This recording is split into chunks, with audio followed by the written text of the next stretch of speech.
What part is social media playing with the role of the church now? Well, first of all, the church has embraced the social media even before Pope Francis was elected. But I think Pope Francis has reiterated, has really driven home the point that we've got to be present in the area of social media. We can no longer be content with one form of relating to the world. We have to be multi-platformed at all times. And I got to tell you that Pope Francis makes it very easy for us. Already his predecessor, Pope Benedict, kind of blessed all of these new efforts and opened up a Twitter account and had all these different ways of relating and communicating. But Francis has come along and just seized the momentum.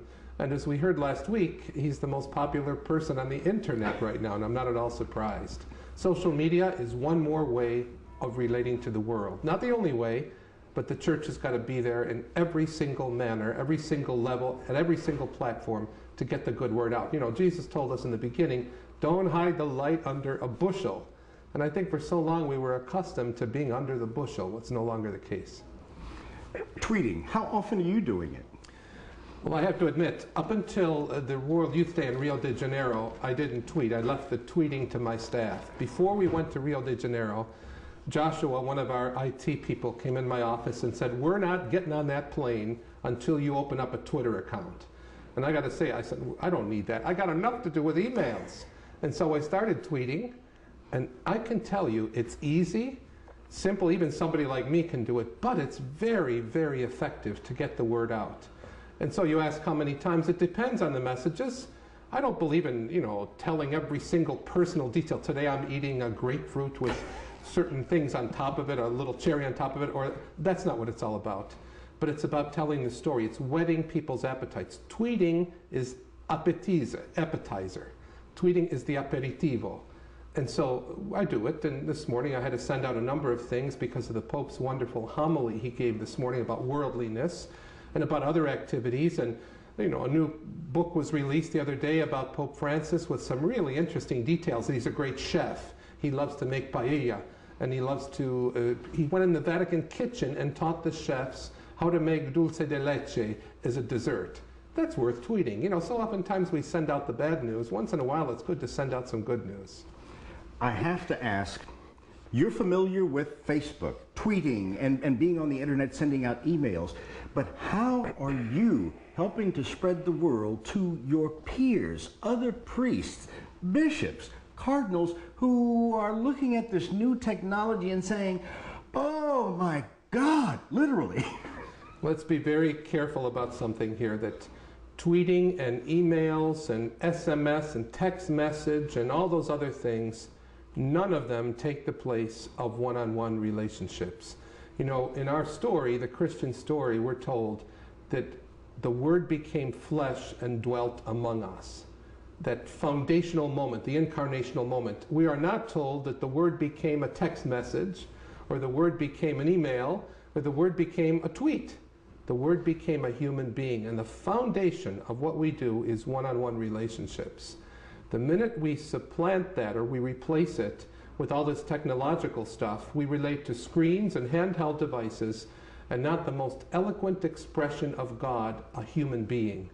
That being said, when we relate to those human beings, part of my role is to allay fears and to let my brother priests and bishops and cardinals know, hey guys, you got nothing to lose here.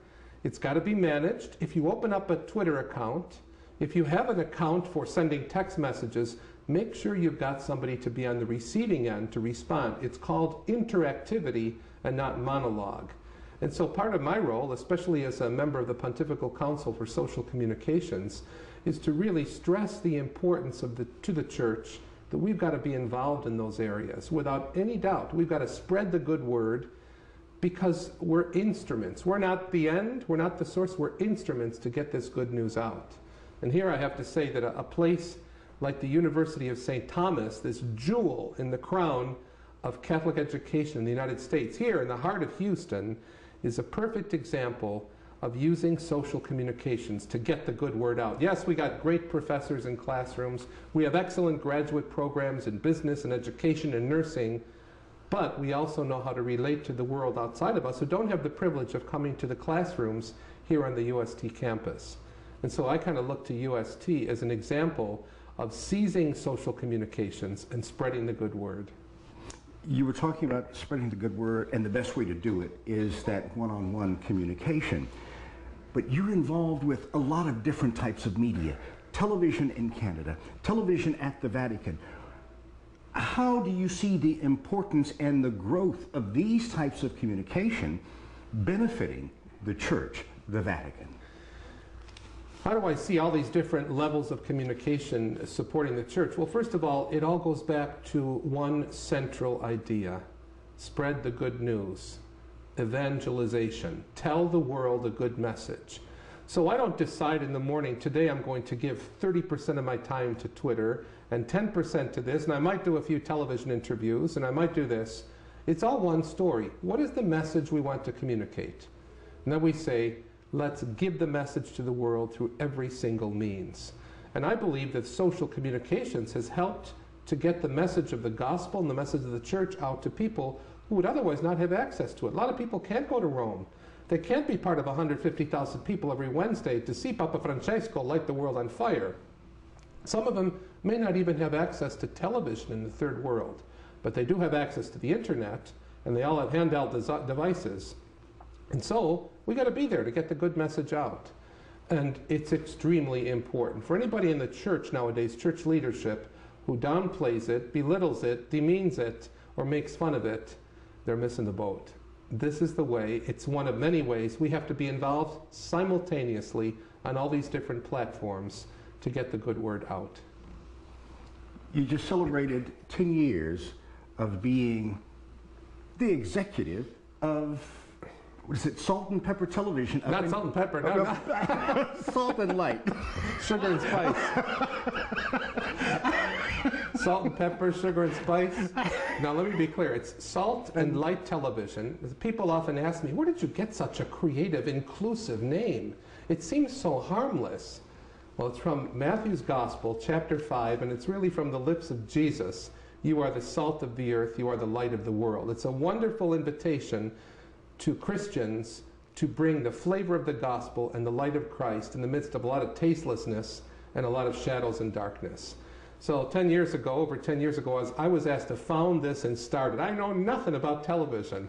I'm trained as a Bible person. Maybe that's the only link. So we chose the name Salt and Light. And it's been a wonderful gift to the Canadian church, but as we see now, it's serving the world church. We have a television audience of close to 3 million in Canada. It's pay TV. But we have millions that are watching us through the live streaming feature on the internet, saltandlighttv.org. And it's really a form of teaching. I'm a Basilian father. Our charism, our mission, is to teach and to evangelize. And I never dreamed in a million years that my form of teaching and evangelization would be through a Catholic television network. God's got a great sense of humor. Do you enjoy what you do? Oh yeah, it's been rewarding, it's been exhilarating, it's been exhausting, it's been thrilling, but it's really helped me to appreciate the richness of the Catholic Church because we really serve the Church around the world. What would you say to a cleric who doesn't know anything about social media? Earlier you said you're missing the boat. To a cleric, to one of my colleagues who doesn't know about social media or who's afraid to enter it, I would say get with it. This is the way to go. The Church constantly asks us to grow and to move forward, and the Pope and the popes have asked us to do exactly this. So if we really believe in the new evangelization, if we believe in being faithful to the Pope and being faithful to the teachings of the Church, it also means we have to learn these new languages. Some people say, well, I learned Latin, or I learned this, or I learned that. Yeah, I know those languages too. But the most challenging languages that I've had to learn are the languages of social media. And boy, once you crack those codes, you begin to relate to the world, and the response at times is overwhelming.